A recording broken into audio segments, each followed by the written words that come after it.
Now let us discuss about reluctance. In electricity, we have EMF is equal to IR, where I is the current and R is the resistance. Similarly, in magnetic field, MMF is defined, that can be represented by F is equal to the flux times the Rm, that is reluctance of the material. Reluctance.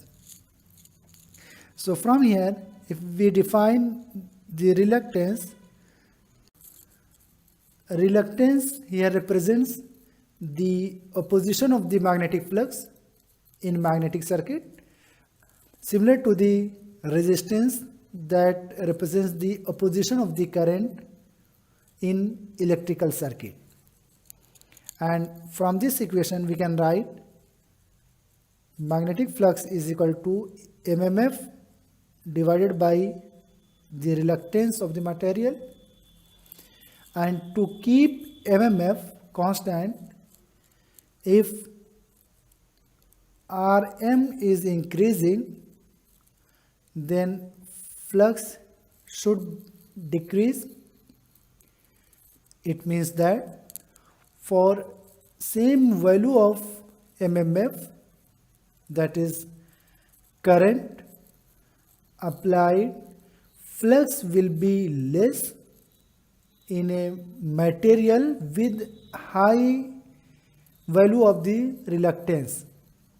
It means that the material will offer more opposition to the magnetic flux through it. And from here we can write reluctance is equal to the MMF divided by magnetic flux, and MMF we already know this, that is Ni divided by flux is equal to Ba. B is mu Ni times area of the core, and after further simplification we have Ni mu naught.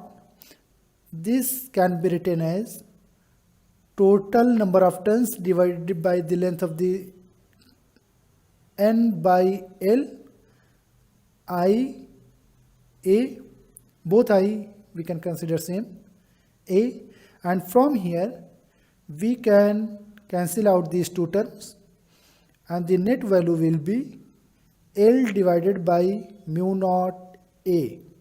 This is Rm.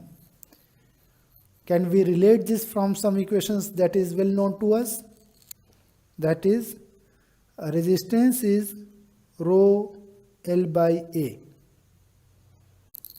It is the resistivity of the material that represents the opposition, whereas mu is the permeability of the material. It represents how much allowances will be given to the flux in the magnetic material.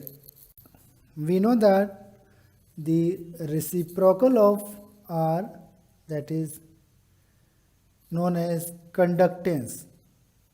So reciprocal of R, that is 1 by R, is conductance.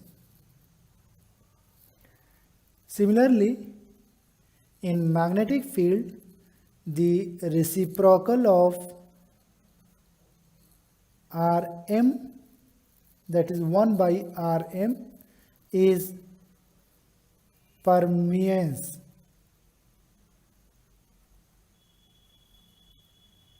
Permeans. And in this way, if we try to find the analogy between the electrical and magnetic circuits, then we can have between electrical and magnetic circuit then in electrical circuit we have the EMF, whereas in magnetic circuit we have MMF. And here we have current. The analogous to this in magnetic circuit is the flux. Here we have the resistance rho L by A. Similarly, in magnetic circuit we have Rm, that is 1 by rho L by A. This is reluctance, resistance, reluctance. The inverse of resistance is conductance. Similarly, the inverse of this is P. The inverse of reluctance is permeance. And in electric field, the current density is J is equal to sigma E, where E is electric field and J is the current density. Similarly, in magnetic field, B is equal to mu H, where H is magnetic field intensity and B is the magnetic flux density. Now let us solve some example to find the inductance in case of solenoid. So the first problem is the inductance of a long solenoid of length 1000 mm wound uniformly with 3000 turns on a cylindrical paper tube of 60 mm diameter. We have to find the inductance. For the case, the solenoid is wounded on the cylindrical paper tube and the radius of the cylindrical paper tube is it is diameter, so R will be 30 mm, that is 0.03 meter, and the length of it is that is 1000 mm at which it is wounded. So this length is 1 meter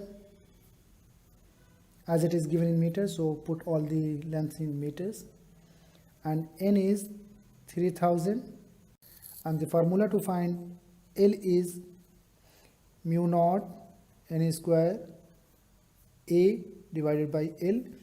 A is, suppose it is wounded 1000 turns at this, then the cross sectional area of the core at which it is wounded, that is this one. So area is the cross section. So we know A from the radius, we know L, we know N, mu naught. We can assume if it is not given, then that is the 4 pi into 10 to the power minus 7, that is the standard value. So from here we will put the values, that is 4 pi into 10 to the power minus 7, N is 1000, area is circular, so it will be cross sectional area will be pi r square, so pi r is 0.3 square, that is 1. So when we will solve this, we will get 31.97 millihenry. So this is the inductance for this case. The problem is very simple. Now come to next problem, that is a long solenoid with 15 turns per centimeter. So we can say N by L. N we know, length we know, so has a small loop of area 2 centimeter square placed inside normal to the axis of the solenoid. So if the current carried by solenoid changes from 2 ampere to 4 ampere in 1.1 second, what the induced voltage in the loop while current is changing. So we have to find the induced voltage, and to find the induced voltage the next important parameter that is required to know is the changing flux.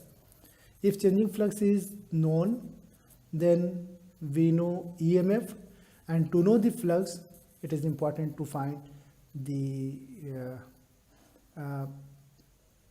magnetic field density. Yes, so from there we will start to find magnetic flux density B, and formula for that is mu naught Ni. Before coming to the direct solving the problem, let us have look on the image that is formed from here. It is said that this is the solenoid with 15 turns per centimeter, and due to this solenoid the flux is changing, and the axis of the solenoid is this. 2 centimeter square area a loop is placed that is normal to the axis as it is given here. The cross sectional area of the loop is 2 centimeter square. Now we have to find the EMF induced in that. To find B, we know mu naught, we know N, that is 15 turns per centimeter. So 15 turns divided by 0.1 meter I. So from here we can write mu naught 1500 I will be magnetic flux density, and if we wish to find the flux, then that will be BA, and area means the flux through this we are required to know so that we can find the EMF in this. So flux through this means area of this loop. So flux, the magnetic flux will be magnetic flux density times area, that is mu naught 1500 I times area will be 2 into 10 to power minus 4. This is the flux. And now if we want to find the EMF, then that is nothing but rate of change of flux. So the rate of change of this, that is mu naught is constant, 1500 is constant, into 2 into 10 to power minus 4, that will be area as it is given 2 centimeter square. And the remaining term is I, so the di over dt is left. So E can be written as mu naught 1500 to 10 to power minus 4 di over dt. From here we can write 3.3 mu naught into di over dt. And as it is given that considering the change is uniform, then di over dt is 0.3 mu naught final minus initial, that is 4 minus 2 ampere current, in time, change in time 0.1 second. So from here we can have 0.6 divided by 0.1 mu naught, that is 6 into 4 pi into 10 to power minus 7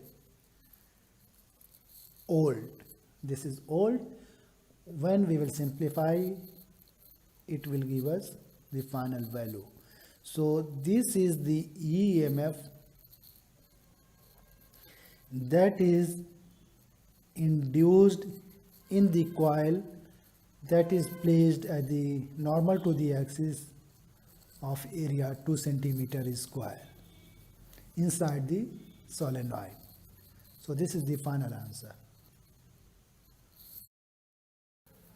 Now let us discuss Maxwell's equation that combines all electrostatic and magnetostatic laws in a set of equations.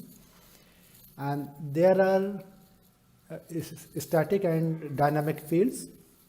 In case of a static field, the electric and magnetic fields are independent from each other. However, in case of dynamic field, electric and magnetic fields depends at each other. So let us discuss the static field case first.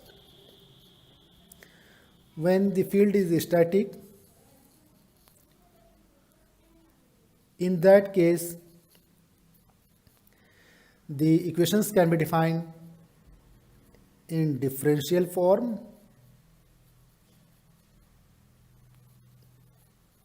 and in integral form.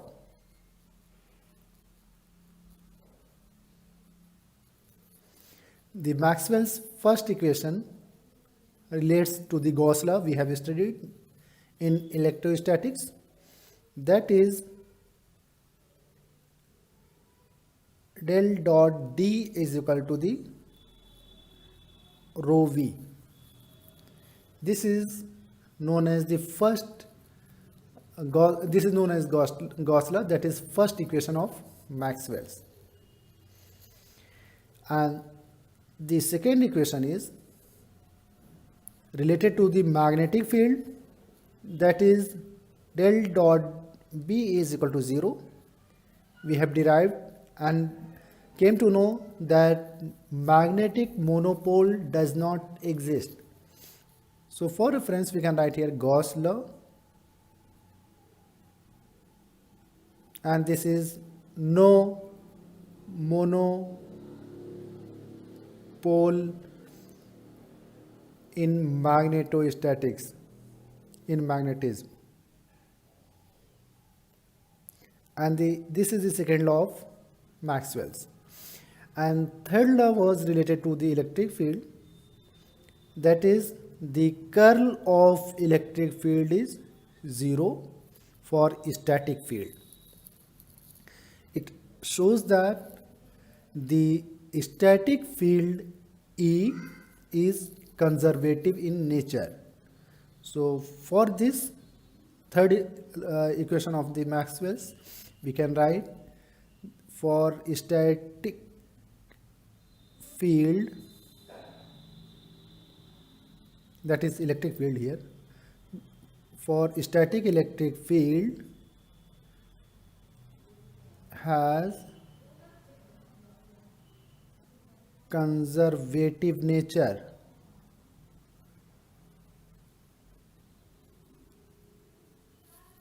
Okay, and for fourth equation of the Maxwell related to the magnetic field, that is the curl of magnetic field is the current density. If we revise, then we find that this is Ampere's law.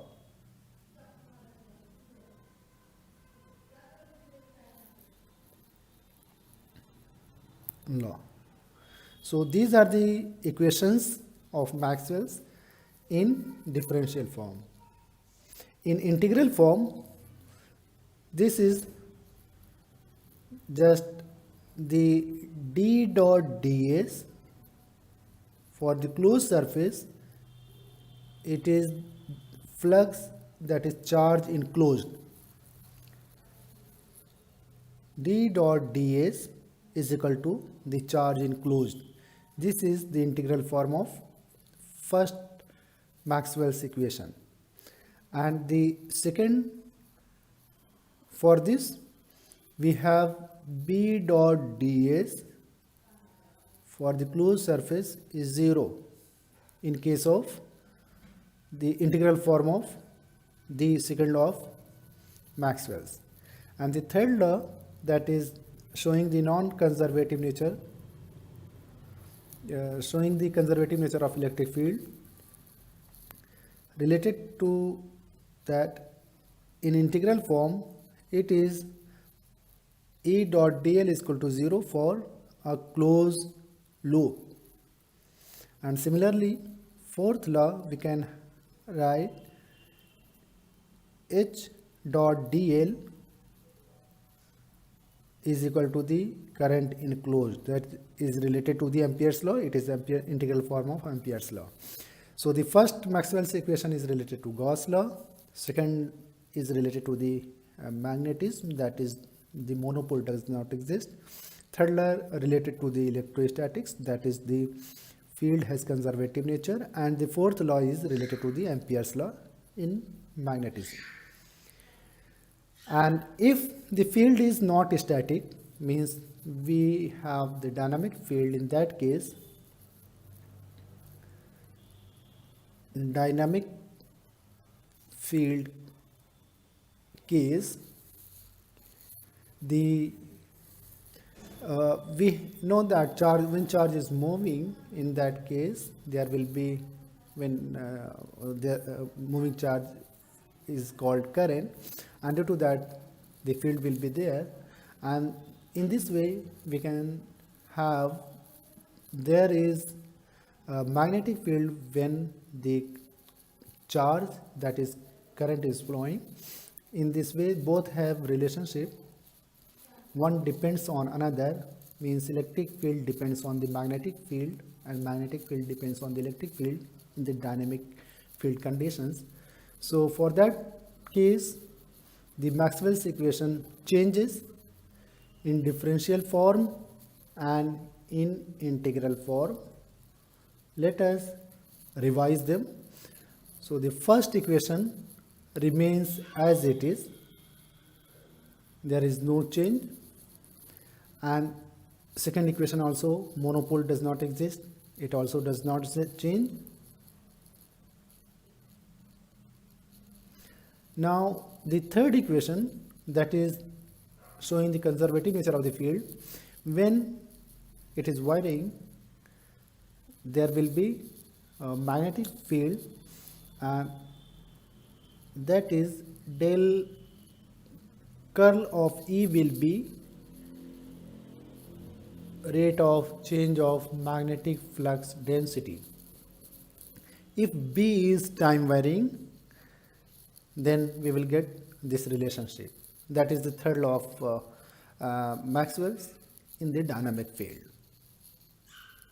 And the fourth, it will change by adding, it will cause the electric field, and that will be curl of H will be J plus the change, due to change, electric dt will be there. Okay, a time varying E also produces B. Okay, epsilon naught E mu naught B by mu naught. So time varying E also produces B or H. So in case of dynamic field, the equation modified by adding the additional term that exists due to the variation in the E. And in integral form, equations, the first and second equations remain same as it is. So that is related to the Gauss law. ds is equal to charge enclosed for the closed surface, and the second equation also remains same, that is for the closed surface B dot ds is equal to 0. But third equation changes and it becomes E dot dl is equal to the del B over del T dot ds. It varies like this. However, and in fourth equation it changes, H dot dl in a loop is equal to the J plus this dot ds. J plus dot ds.